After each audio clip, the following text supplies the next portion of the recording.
It always starts small, doesn't it? A door left slightly open when you know you closed it. A cup moved just a few inches off from where you left it. At first, you tell yourself it's nothing, just forgetfulness, just a long day. That's what I thought. Until the night I heard it. The breathing. Deep, slow, deliberate. Not my own. Not an appliance. Not the wind outside. This was something else, just beyond my bedroom door. I lay frozen in my bed, the sound filling the silence of the room. I wanted to believe it was my imagination, but the fear wrapping around my chest told me the truth. I was not alone. The feeling of being watched had been growing stronger each night, a presence lingering just out of sight. Then one night, I saw it. A shadow standing in the hallway, tall, twisted, darker than the night itself. My breath hitched. My body went cold. It didn't move. It didn't speak. But I could feel its attention locked onto me. Then, in the blink of an eye, it was gone. No sound, no sign it had ever been there. But I knew better. I had seen it. And worse, I knew it had seen me too. The house had never been truly silent. At night there were sounds, creaks, taps, shifting wood. But now, there was something else. Whispers. At first, too faint to understand, almost blending with the air itself. But they grew louder, more, persistent. And then, they said my name. Soft at first, then clearer. My breath hitched as I pressed my ear to the wall. And that's when I heard it. So close, too close.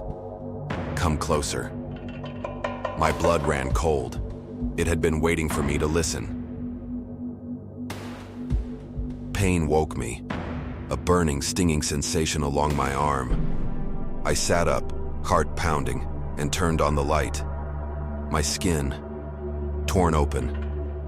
Fresh scratches, red and raw, ran from my wrist to my elbow. My breath hitched. My door was locked. No one else was in my house. No one had entered my room. So how did I get these wounds? My mind fought for an answer, but deep down, I already knew. I hadn't been alone while I slept. Something had been with me, and now, it had marked me. I needed proof. I needed to see what was happening while I slept. So I set up cameras.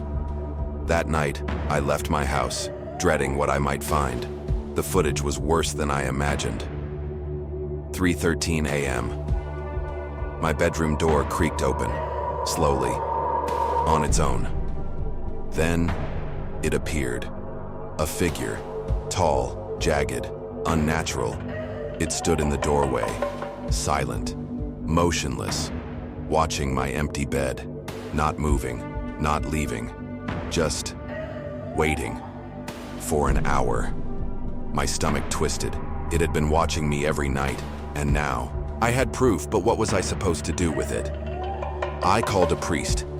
Desperation had driven me to seek help. The moment he stepped inside, his face drained of color. He whispered, "Something is here." The air went cold, my breath coming out in white puffs. He began to pray.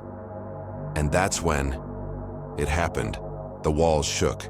A growl, low, guttural, inhuman, rumbled through the house. A sound that didn't belong in this world. The priest took a step back. His hands trembled. "It's ancient," he said, "and it doesn't want to leave." But neither did I. This was my home, and whatever it was, and it had claimed it too. I lay in bed, waiting, dreading. Then, at exactly 3:13 a.m., it began.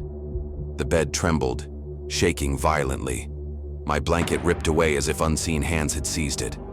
Then, something grabbed my ankle. I screamed, kicking at nothing, but I felt it cold, strong, unyielding. The whispers returned, rising in a deafening chorus.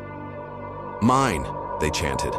Over and over, the walls trembled, the air crackled, and in the corner, it stood, taller now, its shape twisting, stretching. It was no longer content to stay in the shadows. It was coming for me.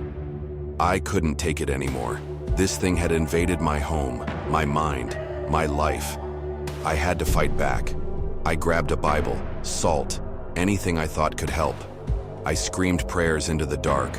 The reaction was instant. The walls shook. The thing shrieked, a sound so unnatural it made my skin crawl. It hated the words.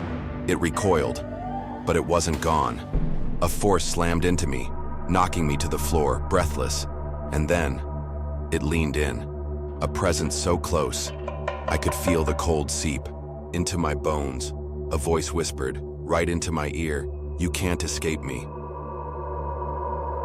Morning came, and with it silence. The air was still. The weight of its presence was gone, or so I thought. Something still felt wrong, like the house had absorbed the horror of what had happened. I couldn't stay. I packed my things, forcing myself not to look over my shoulder. But just as I was about to leave, I saw them. Deep, jagged claw marks etched into the walls. Proof that it wasn't a nightmare. Proof that it had been here. And maybe that it wasn't truly gone. I thought leaving would save me. I thought I had escaped. But the first night in my new apartment, I knew I had been wrong. Shadows pooled in the corners where they shouldn't be. Small things moved when I wasn't looking. And then, at exactly 3:13 a.m., my eyes flew open. My body froze. My breath hitched. Because I heard it. Slow, deep breathing. Not from the hallway, not from the walls, but right beside me. It hadn't let me go. It had followed me. And now, it was closer than ever.